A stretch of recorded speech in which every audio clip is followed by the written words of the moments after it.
Depuis les États-Unis, l'homme le plus riche du monde s'immisce de plus en plus fréquemment dans la vie politique européenne.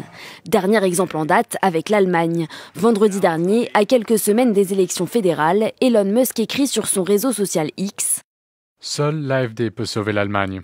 Un soutien public au parti d'extrême droite allemand, visionné plus de 50 millions de fois. Or, Elon Musk, propriétaire de X, est soupçonné d'avoir modifié l'algorithme de sa plateforme pour mettre en avant ses propres contenus. Une pratique interdite par le DSA, le règlement européen sur les services numériques. L'ancien commissaire européen Thierry Breton dénonce une ingérence étrangère. Elon Musk, premier influenceur mondial sur X et membre potentiel de la future administration américaine, soutient ouvertement le parti d'extrême droite AfD. Ce n'est pas la définition même de l'ingérence étrangère ? Régulièrement dans le viseur d'Elon Musk sur X, les dirigeants européens de gauche. Le social-démocrate Olaf Scholz, qu'il traite de fou après l'éclatement de la coalition gouvernementale en Allemagne, ou encore le Premier ministre britannique, le travailliste Keir Starmer, qu'il accuse de diriger un État policier tyrannique. La semaine dernière, Musk a même rencontré son opposant, le chef de file populiste britannique Nigel Farage, et serait prêt à soutenir financièrement son mouvement Reform UK. En Italie aussi, Elon Musk s'invite dans le débat politique.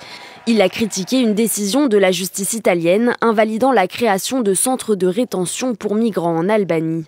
Un projet porté par la chef du gouvernement de droite, Giorgia Meloni.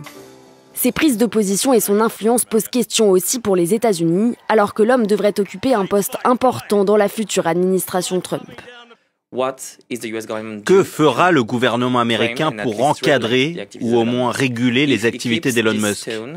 S'il garde ce ton et cette stratégie dans sa relation aux pays européens, en s'ingérant littéralement dans les débats politiques européens, alors qu'il sera dans l'administration américaine, cela serait encore plus difficile à gérer, car il s'agirait clairement d'une activité hostile de la part d'un pays soi-disant ami. Depuis 2023, le réseau social X est sous le coup d'une enquête de la Commission européenne qui a établi 3 infractions à la législation sur les services numériques. Des infractions passibles d'amendes pouvant atteindre 6% de son chiffre d'affaires mondial.